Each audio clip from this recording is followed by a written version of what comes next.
Thank you very much, Sanjay. Uh, I hope my other colleagues from the Foreign Service will not be offended by what you just. You are not only thinking. That's a little better. So, Mr. Chairman, Srimati Subramaniam, distinguished guests, ladies and gentlemen, I wish to thank the Subu Forum and Society for Policy Studies, in particular my friend Commodore Uday Bhaskar and the India Habitat Center for once again giving me an opportunity to share with you my thoughts on certain issues of contemporary relevance to India's national security. And thank you, Sanjay, for doing me the honor of presiding over this meeting. I recall very well fighting together in the trenches when the Indo-US Civil Nuclear Agreement was being negotiated. While I have been introduced as the convener of India's National Security Advisory Board, I must hasten to add that my views, or the views that I will be sharing with you today, are entirely my own and do not in any way reflect those of the board or of the government. These are views that have evolved over a fairly long period of time, drawing upon my earlier experience dealing with disarmament and international security when I was serving at the Conference on Disarmament in Geneva. And the 2-year stint that I had in the Prime Minister's office in 91-92, during which time I was looking after, of course, external affairs, atomic energy and defense, and much more recently, as I said, involved in the negotiations on the Indo-US Civil Nuclear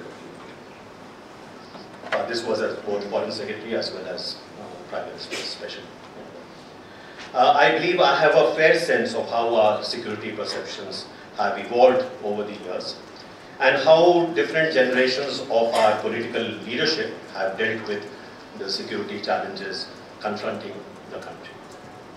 I make this presentation in the hope that there could be a more informed discourse on the role of India's strategic program in national security, and a discourse that is truly rooted in India's own circumstance rather than influenced by external commentaries.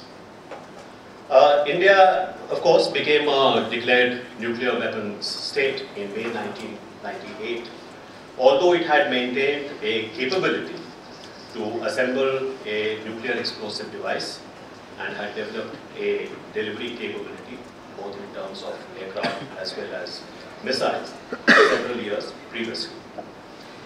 In May 1998, this capability was finally translated into an explicit and declared nuclear weapon status through a series of nuclear tests.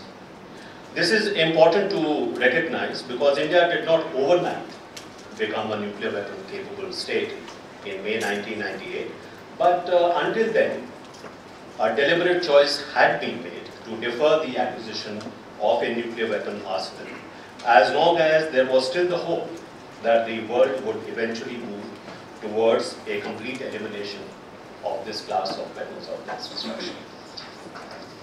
India's leaders recognized the prudence of developing and maintaining national capability and capacity to develop nuclear or strategic assets if this became necessary, but the preference remained for realizing the objective of a world free of nuclear weapons. The events of May 1998 reflected the judgment that nuclear disarmament was perhaps no longer on the agenda of the nuclear weapon states. On the contrary, their objective was to make permanent the division of the world into nuclear haves and nuclear have-nots, which, as you are aware, India had rejected since the very dawn of the atomic age. India's policies towards nuclear weapons evolved over a period of nearly 3 decades, and this evolution was impacted by several significant developments in the country's security environment. The testing of a nuclear weapon by China in 1964 was the first major.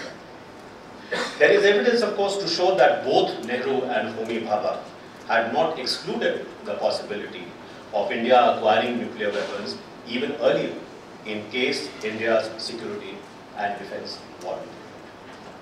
India's first